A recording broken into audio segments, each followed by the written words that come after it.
Sa Cavite, may mga nilalang daw na kulay itim at bumibisita sa mga kabahayan. Mula kami rito, may aswang lahat.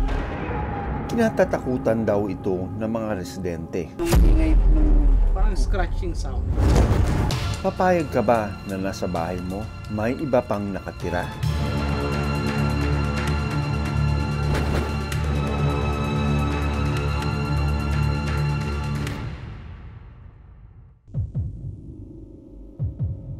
Magandang umaga. Kwento ng caretaker na si Marlon, hindi raw siya nakakatulog ng maayos dahil sa mga naririnig niyang kaluskos sa kanyang kisame. Yung dark brown po na nagbablock-block. Ilan sila? Nung una po, isa lang nakita namin. Nung nahuli na namin yung isa, meron pa ulit sumunod na isa pa ulit. Sa paintulot ni Marlon, pupuntahan namin ang kanilang attic. Ito raw ang paboritong tambayan ng naturang nilalang. So, akit tayo, no? Kasyang-kasya naman ako siguro dyan, ano?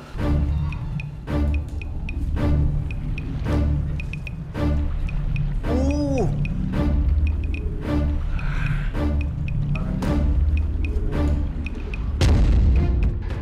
Malawak ang attic. Kasyang-kasya rito ang anumang nilalang na magtatangkang pumasok sa kanilang bahay.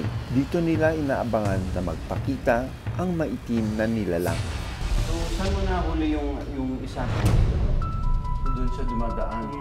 Tapos yung isa, saan mo nahuli? Sa gutter na. Ang inaakala nilang aswang.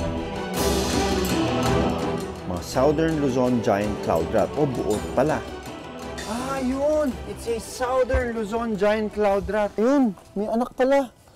Nakadikit yung anak niya. Diyan na po sila ng anak sa kulungan. Sa kulungan na. Oh, dalawa lang nung nakuha mo, tapos biglang nanganak na siya. Ayun o, ayun o. Ang cute ng anak niya. Black na black. Marites at Sunday ang ipinangalan nila sa mag-asawang Cloud Rat. Hinog na mangga galing sa bakuran ang pinapakain nila sa mga ito. Sa talas ng kanilang kuko at ngipin, kaya nitong ngat-ngatin ang prutas.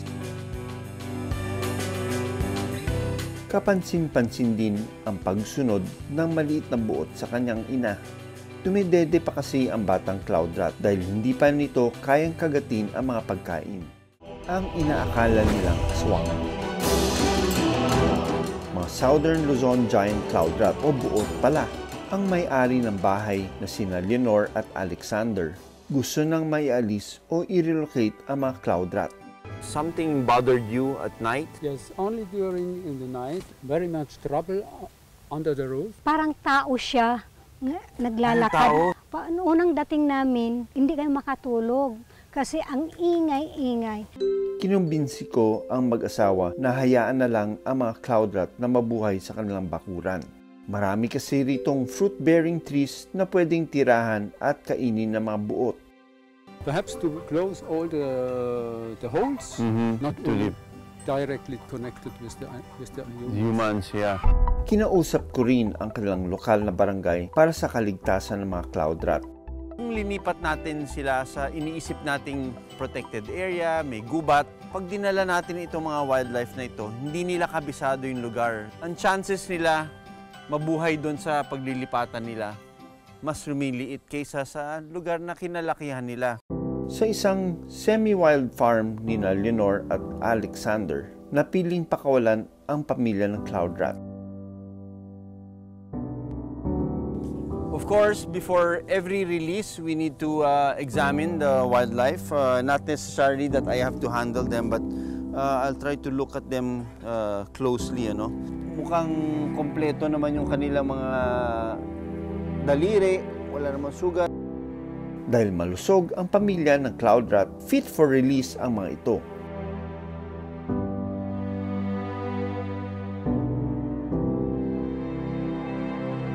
Agad umakyat ng puno ang lalaking Cloud Rat na si Sunday.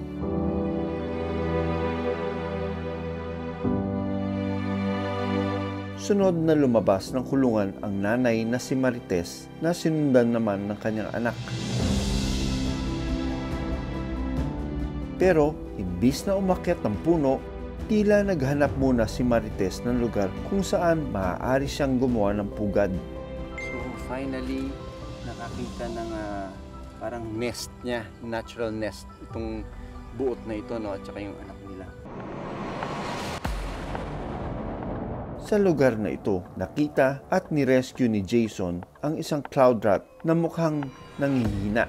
Bali, doon po siya galing. Nakakatakot din po kasi siya eh. Tapos, yun, baka sa mga bata, baka makagat. Ngayon lang rin po kasi ako nakakita noon. May sugat po siya. Tapos, yung parang pilay. Hinala ni Jason, kinagat umano ito ng mga galang aso sa kanilang lugar. Agad itinawag sa amin ni Jason ang kondisyon ng nakakaawang cloud rat. Isang Northern Luzon giant cloud rat ang aming pasyente. Dahil malalim ang kanyang mga sugat, nakipag-ugnayan kami sa Department of Environment and Natural Resources sa Rizal para dalhin ito sa klinik. Sa tulong ng aking partner na si Doc Ferds, agad niyang sinuri ang kalagayan ng cloud rat.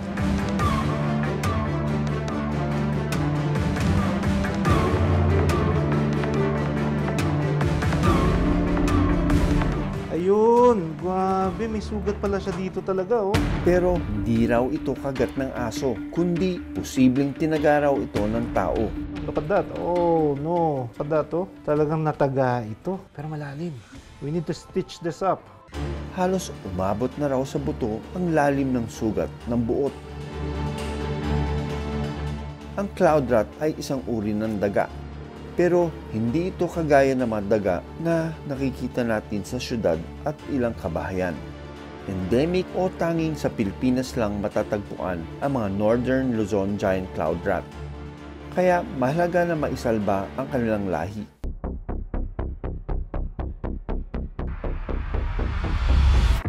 Base sa resulta ng X-ray, napag-alaman naming bali ang buto ng buot.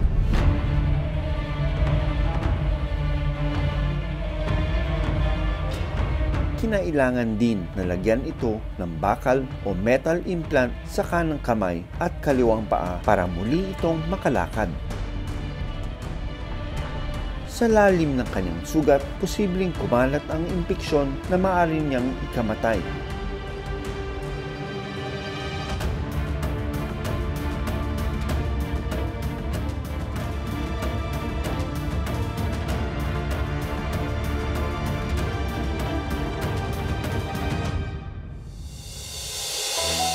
Matapos ang 2 linggo,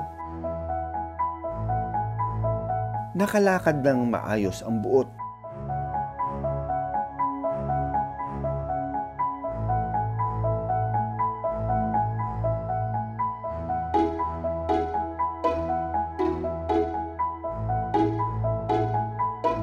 Mayroong regional disposal committee kami.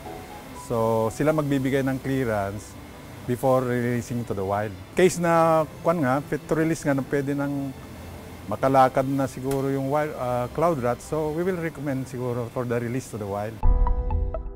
Maraming salamat sa panonood ng Born to be Wild. Para sa iba pang kwento tungkol sa ating kalikasan, mag-subscribe na sa GMA Public Affairs YouTube channel.